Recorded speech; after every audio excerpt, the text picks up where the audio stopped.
All right. Hey guys, it's Miss D. How you doing today? As promised, we're gonna have a story at 8:45, Monday, April 6th. As you can see, I'm wearing my fluffy hat because it's been so winter weather-like. We're kind of hibernating. So I thought, well, I put a hat on. Besides, you guys know that I always have a fun hat. And I forgot my earrings, but that's okay.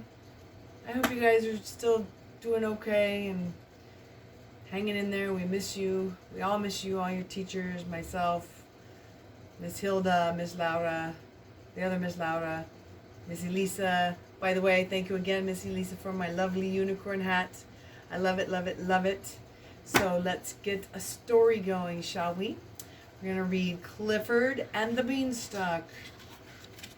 Okay, and Clifford's stories are all created by Norman Bridwell. All right, we ready? Okay.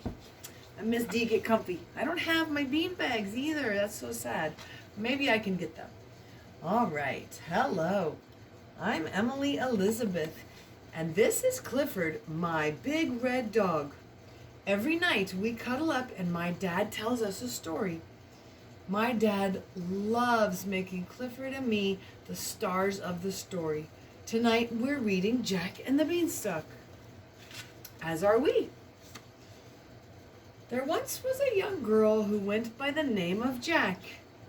Jack didn't have very much money, but she did have a very big red dog named Clifford.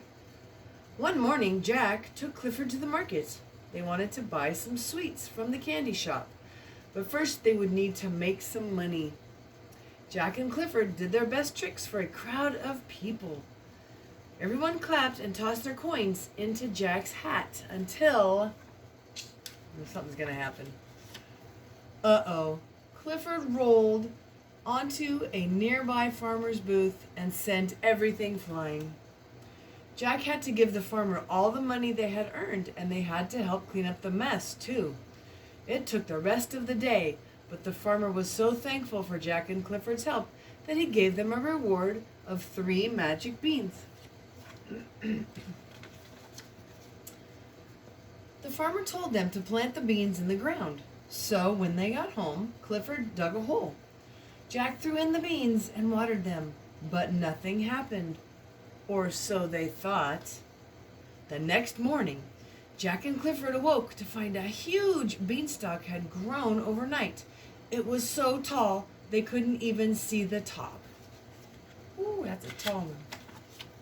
Jack and Clifford wanted to see how high the beanstalk would go, so they decided to climb it.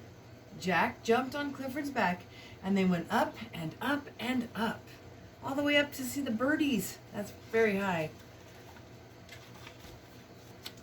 At the top of the beanstalk was a giant castle sitting on a fluffy cloud. Jack and Clifford knocked on the castle door, but no one answered. So they tiptoed through the giant door. Fum, fi, fo, fee, who on earth could that be? Came a loud, deep voice. Jack was scared, so she dove behind the leg of the giant's table. She was small enough to hide, but Clifford was not.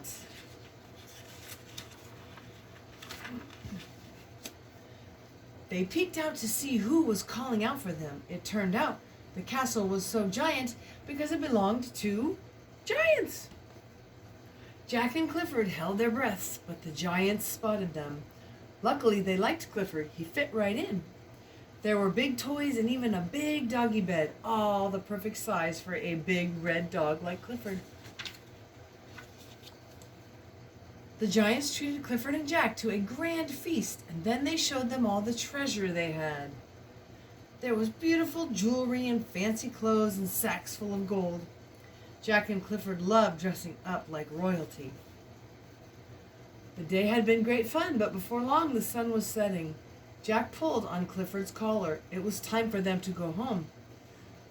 Clifford shook off Jack's tugging. He was too busy playing fetch with the giants. Oh, he doesn't want to go home. Jack took off the crown and tried to give the treasure back to the giants, but they insisted she keep it. The giants didn't want Clifford to leave. They said he was the perfect pet for them and promised they would take good care of him. They told Jack she could have all the treasure she could carry if she let Clifford stay with them. But all the treasure in the world wasn't worth as much as her best friend. She and Clifford were a team. Then she looked at Clifford, who was happily chewing on a big bone snuggled in his big doggy bed. Maybe he would like to be a normal-sized dog. Living with the giants, he wouldn't have to worry about breaking little things or fitting in the house or eating too much food. So now Jack's sad. Jack told the giants they could keep the treasure. She just wanted what was best for Clifford.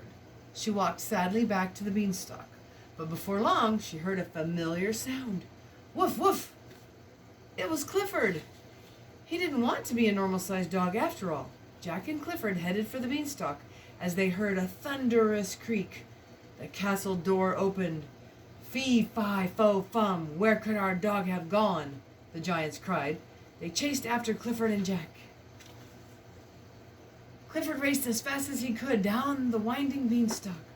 Jack hung on to him with all of her might. When they got to the bottom, Clifford used his big teeth to bite right through the beanstalk. It tumbled to the ground, leaving the giants high in the sky. Jack gave Clifford a huge hug. Her best friend, Clifford, was more valuable than anything else in the whole world. But having all the giants' treasures certainly didn't hurt. The end. You see, it kept the crown and all the coins. Ooh, like a gold collar. All right, so that was our very first story on our new distance learning. Again, miss you guys terribly. Wish I could be reading and having you guys look around and sitting in the beanbags, but one day soon we'll be back at school. So continue to do what you need to do. Continue to stay safe, stay healthy, stay home. Okay? And when you start doing your distance learning, make sure you listen to all your teachers, okay? Until next time, this is Miss D.